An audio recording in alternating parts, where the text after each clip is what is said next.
Hey, good morning or good evening, whenever you are listening. Welcome to the first ever episode of the Hope Explained podcast. I'm Pastor Jason Hensley, today's host, and I am joined here by our head pastor, Pastor Rick Morris on the left there, and our office manager, Johana Flores on the right.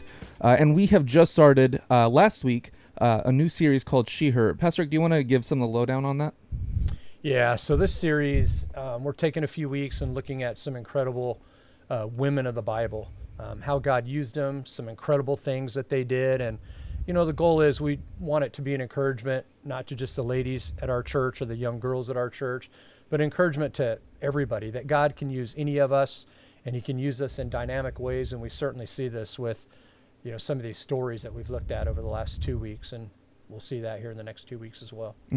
And during this series, on Sunday, during the sermon, you're bringing up some of the ladies on staff to speak into some of those. And so this last Sunday, Johana got to do that. Johana, what did you talk about? Hi. So this last Sunday, we started talking about the book of Esther.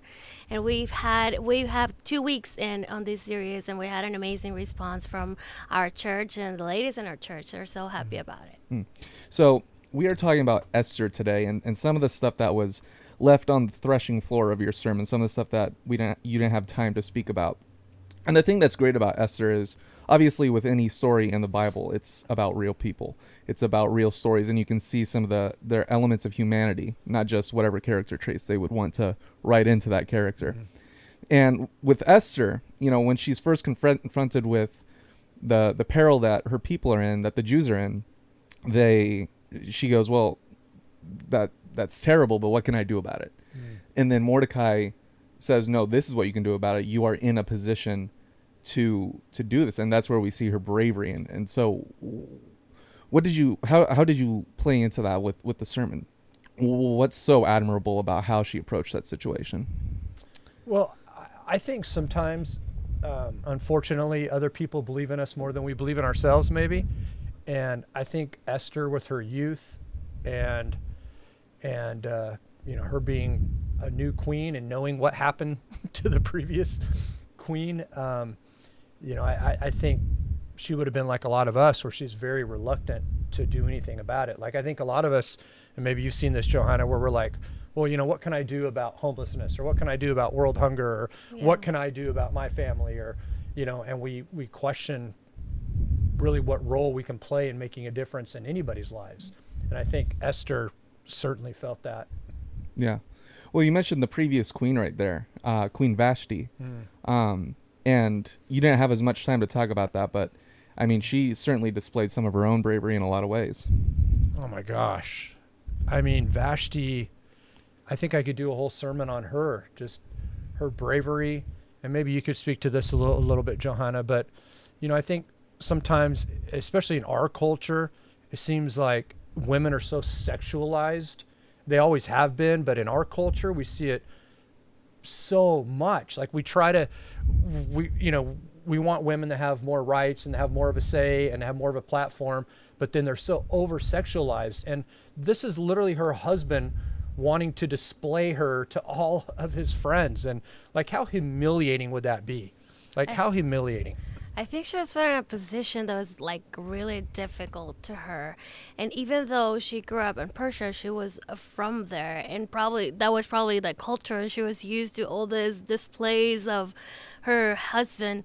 I think that she was so brave just to stand up for herself and for what she believed was the right thing to do. And she's risking it all here. And she's losing it all if you see it in a worldly perspective. But I feel like that's something so honorable what she did. And it's a great example I mean, the guys got so worried about what she did because they're like, oh my gosh, all the ladies are going to go crazy. But like, it's an excellent example of that you can actually stand up for what you believe in, and you know, not everything's gonna be bad. Yeah, and part of the, like what Johana said, part of the concern that they had was, well, if she, being your wife, is going to disobey you, then all the women of the kingdom are going to disobey their wives. And you know, we see this with Xerxes, very, you know, wanting to guard, you know, his power and his authority. But yeah, I mean, you've got to give it up to Vashti. I mean, my gosh, to stand up not only to her husband, who really was shaming her in so many ways, but to stand up to Xerxes. I mean, to the most powerful man in the world. Surely she knew that it wouldn't end well. Is there anything that we can assume about what happens to Vashti? Because she kind of just disappears from the story, or is that just, do we not know? Well, they say to put her out, so they put her away. I mean, we can only speculate that oftentimes queens would have, they were allowed to have like different, they were in charge of different domains or different, counties or cities or areas or whatever.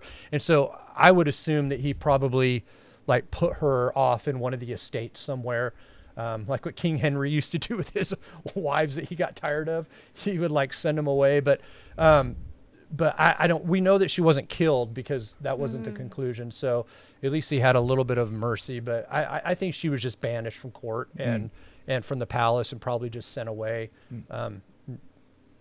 Hopefully he took care of her, but who knows? Yeah. Another part of what you guys talked about on Sunday that I wanted to hit on was the idea of fasting. And fasting is a big buzzword right now because it's an easy way to lose weight. Just stop eating. But that wasn't its original purpose. And so you said that the purpose of fasting, one of the reasons we should fast is when we need a miracle. And so what are some of the other examples? How did you draw that explicit purpose?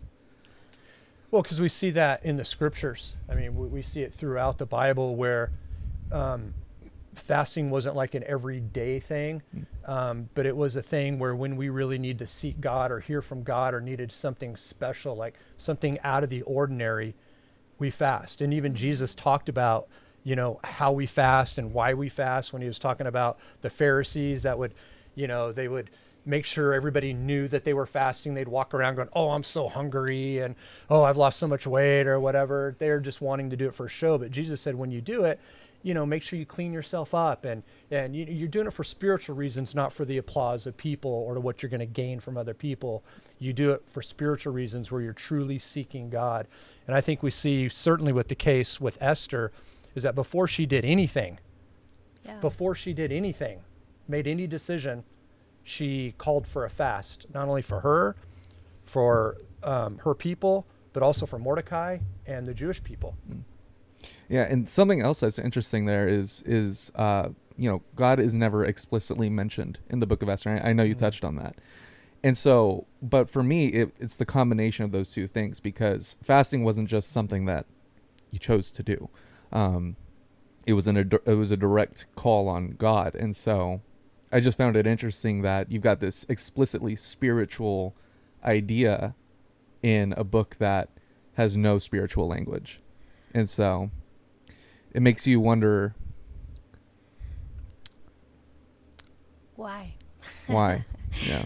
I think if you think it's probably not explicit in the book, but if you think of what Esther, the way that she was raised learning in Torah and like reading the scripture, and so she learned all those stories where God's people fasted before like a battle or like a breakthrough, and then you see God showing up in a mighty way. So this is the only thing she has so far up until now. She's like all these stories and like, okay, it's gotta be true, so I'm gonna put it to the test. Let's all fast, because of course if I'm gonna starve myself, my friends are gonna starve with me, and let's all like fast and pray, and then you see the outcome and you see God's favor on her. Well, too, and I think with this situation too, like what Johana said about the way she was raised, like even as Christians, like we don't have to mention God every day. The goal is to live God, like to live out our lives. So I think it wasn't a part of Esther's life. It was her life. That's who she was. That's that was her default setting. It's like, cause she grew up, like what Johana said, like knowing the Lord. She would have celebrated all the feasts and done all the things that she needed to do as a Jewish girl, even though she's in a land that was very polytheistic. She still clung to God. And so I don't think she had to mention God, because she was, I almost feel in some sense like she was God's representative. And I think that's what Mordecai was telling her, like, God put you in your spot Yeah. as queen. Like, God placed you there. You're there for such a time as this. And so I think even if we don't mention God, like, that's part of having God's presence within us, is that not that we're God, but we take God everywhere we are. God is everywhere, but we're his representatives no matter where we're at, even in a foreign land that doesn't worship the same God. And so, I think for her, it was just like her default setting, because that's who she was. So something that I want to circle back around to is just the level of courage that Esther showed, because something that isn't always talked about is their relationship may not have been in the best state. Well, I mean, yeah, I think you can read into it a little bit like that, because Esther states that, whenever Mordecai had told her to talk to the king because of this decree that was put out to literally kill all the Jews, the first thing that Esther is like, there is no way, like, that cannot happen. I cannot be called. I cannot talk to him without him, requesting me. And then she mentioned something that's interesting, which, it bothered her because she stated it, that he hasn't called for me in over 30 days. And so the fact that it was against the law for anybody to just go before the king without being summoned, she states that as well in the text, that it's against the law. Yeah. And yet she was willing to risk it. And we know how bad it was and how scared she was, because she says, what? If I die, I die. I die. Like, Yes. that's how extreme it was. She couldn't even talk to Getting her husband. ready, yeah. She's like, well, if I die, I die. Like, she literally was scared that talking to her husband, she'd be killed. It's crazy. I hope I'm never in that position, though. My gosh. Yeah, and so the other thing that Joanna mentioned was this idea that we always find ourselves in different stages of life, and sometimes we're called to be the Esther, and sometimes we're called to be the Mordecai. What did you mean by that? Well, we see this Mordecai as a great helper to Esther and a great mentor, and we see Esther as this brave and obedient person who's taken those steps of faith. And I see throughout our life we are in different seasons, and sometimes we get to be Mordecai to someone. God is gonna put you in that position to be mentoring someone and empowering and encouraging someone to follow what God has for their lives. And then in other seasons you get to be Esther, and you're gonna have to be brave and say, well, if I die, I die. God is requesting this from me, so I'm gonna just take that step. But just whatever season we're in, just make sure to pay attention to the greatest helper and mentor that we have, which is the Holy Spirit, which is the one who's gonna reveal in which season you are and what you're supposed to do next. So You know what I just thought about, Jason? It's like, what's interesting when it comes to like the depth of her faith and Mordecai's faith is like our big decisions are, am I going to read my Bible? Am I going to go to church or not? Yes. Am I going to pray today? Their decisions are these huge steps of faith for God of like, it's going to cost me not just 10 minutes or 20, like it can cost me my life. And so you see a different depth to their trust, their faith, because they had to take these steps that were life or death. Ours are like, well, am I going to miss my Netflix show? Or am I going to miss my kid's sports event on Sunday or whatever it is?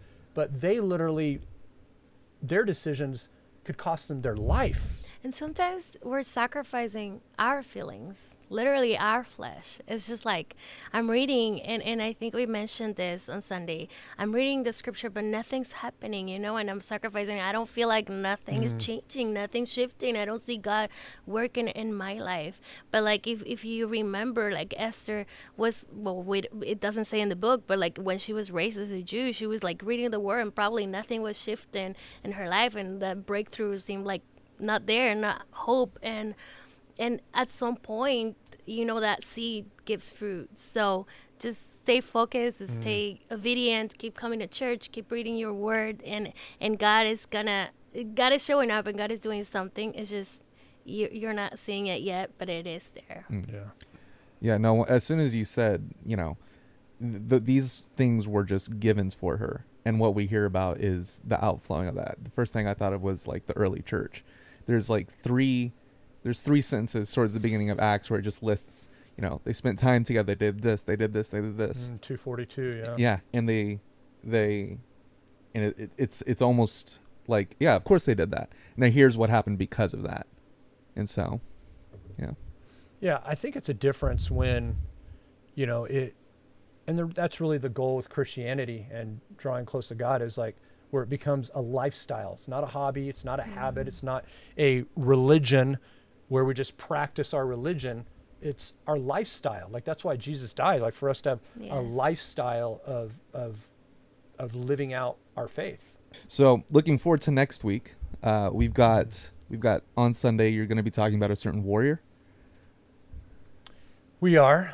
Yeah. We are. All right. Do we want to give that out right now? No. All right. Well, then you guys will have to be here in person or on stream at newhopeeastlake.org to see or see in person who we're going to be talking about. It's going to be really great. Pastor Rick, Miss Johana, thank you guys for joining me here today. Thank you. Yeah, how exciting. Our podcast, like, so fun. Our first episode ever, so subscribe, follow us everywhere. Let me say too, like the first 2 weeks we had Cece and Johana do part of the message, and they've done an incredible job. Like, it's so exciting, and I'm really excited about the future of seeing other women teach at our church, and just, it's been a great addition to the service, and several people have told me that I might be out of a job soon, so that's good news. And we got some good speakers on staff. We do. All right. Well, thank you guys again, and have a great day. Yes.